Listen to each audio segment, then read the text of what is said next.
요즘 서울에서 집 구하는 게 정말 지옥입니다. 월급의 절반 이상이 집세로 나가고 계약 시즌마다 얼마나 오를지 불안에 떨어야 하죠. 전세금도 천정부지로 치솟았지만 월세는 더 무서운 속도로 폭등하고 있습니다. 그런데 이게 단순히 시장 문제만은 아니라는 충격적인 사실 아시나요? 오히려 정부의 규제 정책들이 임차인들의 주거비를 더 끌어올리고 있다는 분석이 나오고 있거든요. 지금부터 서울 부동산 임대차 시장에서 도대체 무슨 일이 벌어지고 있는지 파헤쳐 보겠습니다. 올해 서울 아파트 임대차 시장을 자세히 들여다보면 정말 놀라운 현상이 발견됩니다. 계약을 갱신한 임차인들 중에서 거의 절반에 달하는 사람들이 계약 갱신 청구권이라는 법적 제도를 사용했다는 사실입니다. 이게 정확히 무슨 의미냐면요. 집주인이 제시하는 인상률이 너무나도 가혹하고 부담스러워서 임차인들이 법으로 보장된 자신의 권리를 꺼내들고 겨우겨우 오름폭을 억제했다는 뜻이거든요. 이건 그냥 숫자로만 봐서는 안 되는 문제입니다. 임차인들이 얼마나 절박한 상황에 내몰렸는지를 단적으로 보여주는 명백한 증거이니까요. 국토교통부에서 관리하는 실거래가 시스템에 신고된 서울 아파트 전월세 거래 내역을 철저하게 분석한 결과를 보면 더욱 선명해집니다. 올해 갱신 계약을 선택한 임차인의 비율이 약 42%에 달했거든요. 작년 같은 시기에는 31% 정도였으니까 불과 1년 사이에 10%포인트 이상 급증한 셈이죠. 이게 의미하는 바가 뭐겠습니까? 새로운 집을 알아보고 이사를 가는 것보다 지금 살고 있는 곳에서 버티면서 견디는 게 훨씬 더 현명하고 경제적인 선택이 되어버렸다는 겁니다. 생각해보세요. 정상적인 시장이라면 사람들이 더 나은 조건을 찾아서 이동하는 게 자연스러운 현상 아니겠습니까? 하지만 지금은 움직이지 않고 가만히 있는 게 최선의 선택이 되어버린 기형적인 구조입니다. 시장이 완전히 경직되어버린 거죠. 더욱더 충격적인 건 이 갱신 계약자들 중에서 실제로 계약 갱신 청구권을 행사한 비율입니다.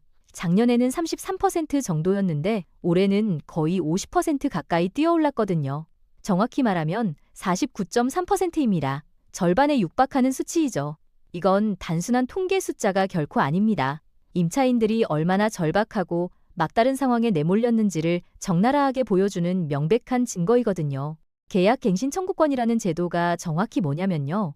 임차인이 원하면 기존 계약 조건을 기반으로 한 번 더 연장할 수 있고 이때 집주인은 전월세 가격을 5% 이상 올릴 수 없도록 법으로 명확하게 정해놓은 권리입니다. 임차인을 보호하기 위해 만들어진 안전장치인 셈이죠. 그런데 임차인들이 이 권리를 절반 가까이 사용한다는 건 시장에서 일반적으로 제시되는 인상폭이 그만큼 감당하기 어려울 정도로 가혹하다는 의미이기도 합니다.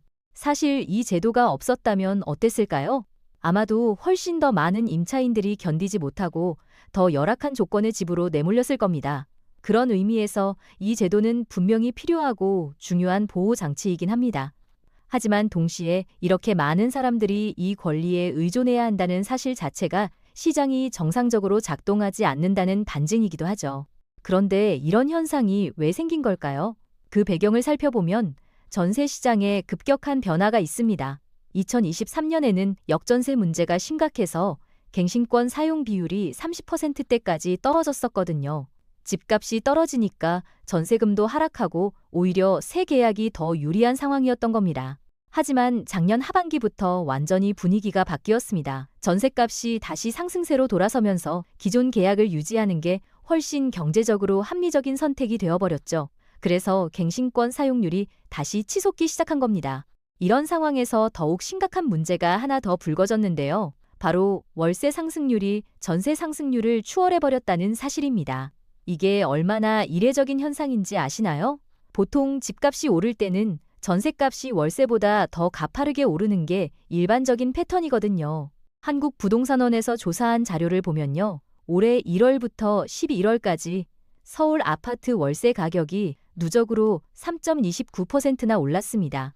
같은 기간 전세 가격은 3.06% 올랐고요. 겉으로 보면 비슷해 보이지만 월세가 전세를 앞질렀다는 점이 핵심입니다.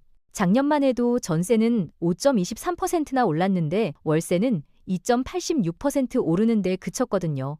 전세 상승기에는 당연히 전세값이 더 많이 오르는 게 정상인데 올해는 완전히 반대 현상이 나타난 겁니다. 뭔가 시장 구조 자체가 왜곡되고 있다는 신호이죠.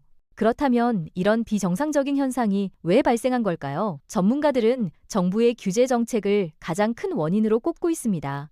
특히 10월 15일에 발표된 대책과 관련된 규제 강화 조치들이 결정적이었다는 분석이죠. 10월 중순에 나온 대책들로 인해서 서울 전역이 토지거래 허가구역과 각종 규제 지역으로 묶여버렸거든요. 집을 사고 팔기가 극도로 어려워지니까 매매 시장 자체가 얼어붙어 버린 겁니다.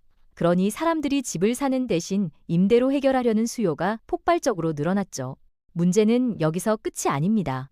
임대 수요는 급증하는데 전세 대출까지 규제가 강화되면서 임차인들이 선택할 수 있는 옵션이 극도로 제한되어 버렸거든요. 전세 보증금이 오르면 원래는 대출을 조금 더 받아서 해결할 수 있었는데 이제는 그것도 쉽지 않습니다. 그러니 임차인들이 어떻게 하겠습니까? 오른 보증금의 일부를 월세로 전환해서라도 계약을 유지할 수밖에 없는 상황에 내몰린 겁니다. 이게 바로 월세 상승이 가파르게 진행된 핵심 이유이죠. 실제로 시장 전문가들도 이 점을 명확하게 지적하고 있습니다. 규제 확대로 집을 갈아타거나 더 좋은 곳으로 이동하는 게 사실상 불가능해지면서 임차 수요가 집중되었고 동시에 월세 전환 압력이 극심해졌다는 겁니다. KB국민은행에서 조사한 월세 지수를 보면 상황이 더욱 선명해집니다. 중형 아파트를 기준으로 한 서울 아파트 월세 지수가 지난달 130.2까지 치솟았거든요. 이건 관련 통계가 시작된 2015년 12월 이후로 가장 높은 수치입니다. 거의 10년 만에 최고점을 찍었다는 건데요. 이게 단순히 경제 성장에 따른 자연스러운 상승이 아니라 비정상적인 시장 왜곡의 결과라는 게 문제입니다. 월세 부담이 역대급으로 커지고 있다는 뜻이죠. 그럼 실제로 임차인들이 부담하는 금액은 얼마나 증가했을까요? 국토교통부의 실거래가 시스템 자료를 분석해보면 구체적인 수치가 나옵니다. 서울 아파트 전세 보증금 평균이 작년에는 5억 7,479만 원이었는데 올해는 6억 87만 원으로 올랐습니다. 계산해보면 4.5% 상승한 셈인데요. 이것만 해도 부담스러운데 월세는 더 심합니다. 평균 월세액이 작년 108만 3천 원에서 올해 114만 6천 원으로 뛰었거든요. 상승률로 따지면 5.8%입니다. 여기서 주목해야 할 건 신규 월세 계약의 상승폭입니다. 새로 월세 계약을 맺은 사람들의 평균 월세액이 작년 112만 6천 원에서 올해 130만 9천 원으로 무려 16.3%나 폭등했거든요. 이건 정말 충격적인 수치입니다. 비교를 위해 전세 계약을 보면요. 순수하게 전세만 하는 신규 계약의 평균 보증금이 작년 5억 7,666만 원에서 올해 6억 3,439만 원으로 10% 올랐습니다. 전세 보증금이 10% 오를 때 월세는 16% 넘게 뛴 겁니다. 이게 무슨 의미냐면요. 같은 시장 상황에서 월세를 선택한 사람들이 전세를 선택한 사람들보다 훨씬 더 가혹한 인상을 감내해야 했다는 뜻입니다. 월세 시장이 그만큼 과열되어 있고 임차인들의 협상력이 약해졌다는 증거이죠. 여기서 잠깐 생각해 볼 필요가 있는데요. 왜 월세 계약자들이 이렇게 큰 인상을 받아들일 수밖에 없었을까요? 앞서 말씀드린 대로 대출 규제 강화로 전세 보증금을 마련하기 어려워진 사람들이 어쩔 수 없이 월세를 선택하는 경우가 많아졌기 때문입니다. 선택의 여지가 없으니 집주인들이 제시하는 조건을 그대로 받아들일 수밖에 없는 구조가 되어버린 겁니다. 시장의 수요 공급 원리상 당연한 결과이긴 하지만 서민들의 주거 안정 측면에서는 정말 심각한 문제이죠. 더 큰 문제는 이런 추세가 내년에도 계속될 가능성이 높다는 겁니다. 서울 지역에 새로 입주하는 아파트 물량이 감소하고 있거든요. 공급은 줄어드는데 임차 수요는 규제 정책 때문에 계속 늘어날 전망입니다. 부동산 아릴일사의 연구팀장은 이렇게 분석했습니다. 6월 27일 대출 규제에 이어서 10월 중순 대책까지 나오면서 규제가 겹겹이 강화되었고 이로 인해 주택을 갈아타거나 더 나은 곳으로 옮기는 게 극도로 어려워졌다는 겁니다. 그 결과로 임차 수요가 계속 증가할 것이고 보증금을 월세로 전환하는 현상도 더욱 가속화될 거라는 전망이죠. 게다가 내년에 새로 들어오는 아파트 물량도 줄어들기 때문에 전월세 시장의 불안정성은 더욱 심해질 수밖에 없다는 겁니다. 이런 상황에서 임차인들은 어떻게 대응해야 할까요? 사실 개인이 할 수 있는 선택지가 많지 않습니다. 갱신권을 최대한 활용해서 인상폭을 억제하거나 아니면 좀 더 외곽으로 나가서 상대적으로 저렴한 곳을 찾는 정도가 전부죠. 하지만 근본적인 해결책은 정책적인 접근이 필요합니다. 현재의 규제 일변도 정책이 오히려 임차인들의 부담을 가중시키고 있다는 점을 정부가 인식해야 하거든요. 공급을 늘리고 시장의 유연성을 높이는 방향으로 정책 전환이 필요하다는 목소리가 커지고 있습니다. 특히 전세 대출 규제를 완화해서 임차인들이 선택할 수 있는 옵션을 다양화하는 것도 중요합니다. 지금처럼 월세로만 몰리는 구조에서는 월세 시장만 과열될 수밖에 없거든요. 시장의 균형을 되찾는 게 시급한 상황입니다. 또한 신규 공급을 확대하는 것도 필수적입니다. 내년 입주 물량이 줄어든다는 건 그만큼 시장에 나올 주택이 적어진다는 뜻인데요. 중장기적으로 공급 계획을 세워서 시장의 불안을 해소해야 합니다. 지금 서울 부동산 시장은 정말 심각한 불균형 상태에 있습니다. 매매는 규제로 막혀 있고 임대 시장은 수요 폭증으로 과열되어 있고 그 결과 서민들의 주거비 부담만 가파르게 증가하고 있습니다. 이건 정상적인 시장이 아니라 정책 실패의 결과물이죠. 임차인들은 지금 이 순간에도 치솟는 월세와 전세금 앞에서 고민하고 있습니다. 내년 계약갱신 때 얼마나 더 오를지, 그 부담을 감당할 수 있을지 불안해하고 있죠. 서울에서 안정적으로 살아간다는 게 점점 더 어려운 일이 되고 있습니다. 이런 상황에서 우리가 주목해야 할 건 단순히 가격 상승 그 자체가 아니라 왜 이런 비정상적인 현상이 발생했는가 하는 점입니다. 시장 메커니즘을 무시한 과도한 규제가 결국 의도와 다른 결과를 낳고 있다는 사실을 직시해야 합니다.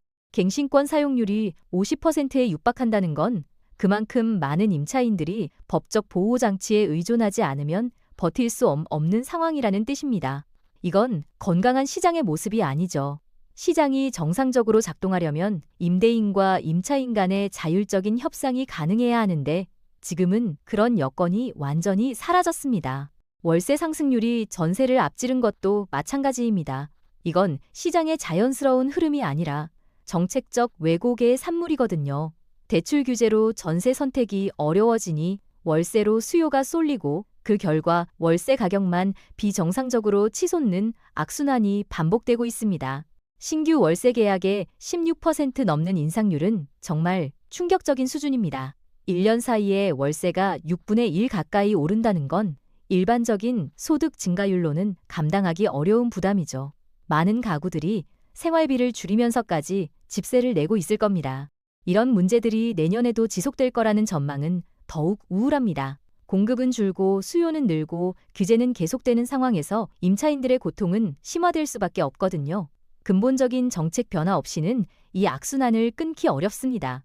결국 핵심은 정부가 현재 정책의 부작용을 정확히 진단하고 과감하게 수정할 수 있느냐입니다. 규제를 강화하면 집값을 안정시킬 수 있다는 단순한 논리는 이미 실패로 드러났거든요.